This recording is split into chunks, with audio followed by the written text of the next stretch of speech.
मन मेरा हुआ निर्मल, मन मेरा निर्मल हुआ। ये मन हमारा इतना चंचल है कि ये मन अभी क्या सोचे और एक सेकंड भी ना लगे और फिर से क्या सोचने लगे।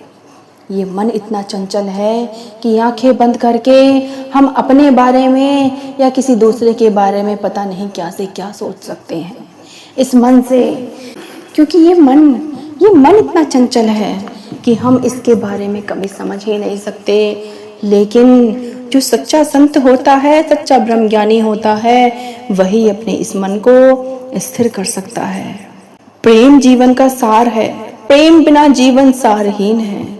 सतगुरु जीवन प्रेम का सुंदरतम स्वरूप है, जो हमारे ऊपर रहमतों की सौगात लुटाते हैं, हमें जीवन जीने का ढंग सिखाते हैं, हमें यह समझ देते हैं कि इस एक को जानो, एक को मानो और एक हो जाओ। इस एक को जानो, इसको मानो और इसके हो जाओ। जिस तरह खाना खाते समय हम भोजन का निवाला हाथ से लेकर पैर, पेट या अन्य अंगों में नहीं बल्कि सीधे मुंह में डालते हैं, मुंह से जिह्वा उसका स्वाद लेकर आगे पेट में पहुंचा देती है, जहां पाचन तंत्र उसे रक्त में बदलकर शरीर के सभी अंगों को शक्ति और पोषण देता है। मुंह से मुंह में भोजन गई तभी वह पाचन प्रक्रिया से गुजरकर शरीर को स्वस्थ करने का कारण बन सका।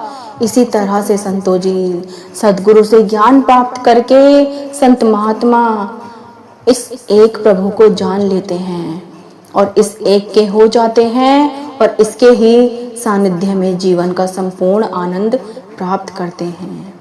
जैसे कि संसार की अवस्था के बारे में बाबा हरदेव सिंह जी हमेशा कहते थे कि हम जो कुछ भी देते हैं वही हमें लौटकर वापस मिलता है। जैसे कि किसी पहाड़ी के सामने आवाज दी जाए तो वही आवाज प्रतिध्वनि के रूप में हमें वापस सुनाई देती है। कई बार तो यह प्रतिध्वनि बार बार हमारे कानों तक आती है। भाव यही है कि हमने जो संसार को दिया है उसे ही संसार ने हमें लौटाना है, तो क्यों न हम अच्छी देन दें जो हमें अच्छा ही वापस मिले। हमारी वाणी, हमारा कर्म, हमारा आचरण और हमारा व्यवहार हमेशा अच्छा ही होना चाहिए। सद्गुरु इस समस्या के समाधान का उपाय बताते हुए फरमाते हैं कि मान लीजिए एक जार में गंदा पानी भरा है जो पीने योग्य नहीं है। उसे साफ करने के लिए शुद्ध पानी वाली पाइप का प्रवाह जार की ओर कर दें और हम देखते हैं कि धीरे धीरे जार का गंदा मटमैला पानी शुद्ध पानी की धारा के प्रवाह के कारण बाहर जा रहा है और थोड़ी देर बाद ही पूरा जार शुद्ध जल से भर जाता है। अब बताइए, जार का पानी पीने योग्य है? प्यास मिटाने में सक्षम है? शरीर को स्वस्थ और निरोगी रखने में सक्षम है? इसी तरह हमारा मन है जो संसार के कूड़े कचरे तथा गंदगी से भरा हुआ है। संसार के ब्रह्म ज्ञान रूपी वचन शुद्ध पानी की धारा के समान है, जो हमारे मन की तमाम मैल को देखते ही देखते निर्मल और स्वच्छ कर देता है। मन ही निर्मलता आवश्यक है। अगर हमारे मन में ही गंदे विचार रहेंगे, गंदी बातें रहेंगी, दूसरों के लिए बुराई, दूसरों के लिए बुरा करने की ही सोच रहेगी, तो हम कभी अच्छा सोच ही नहीं सकते और फिर कभी अच्छा कर ही नहीं सकते हैं। संतों जी, अच्छा कर ही नहीं सकते हैं। ये मन क्यों उलझा रहता है, ठहर नहीं क्यों पाता है, किस खोज में रहता है, क्या पाने को ललचाता है। नादानी है या पागलपन, पाकर भी सुंदर मानव तन, दानवता को अपनाता है, कहना पड़ता है मानव तन। संत ग्रंथ सब ही बतलाते हैं, मानवता कायम रखना, मानव प्रभु की उत्तम रचना, उत्तम इसका रुतबा रखना। माया से कितना लगाव है, अपनों को दे जाता ये घाव है।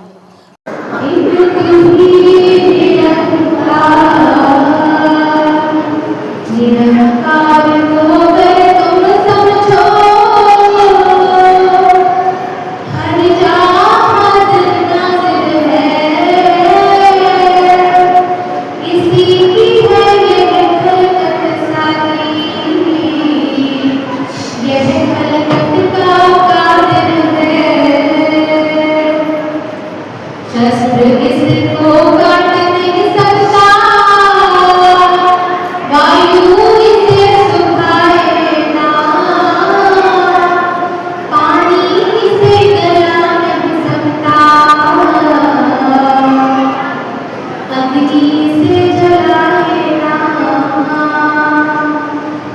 भी इसका अंग है बदले,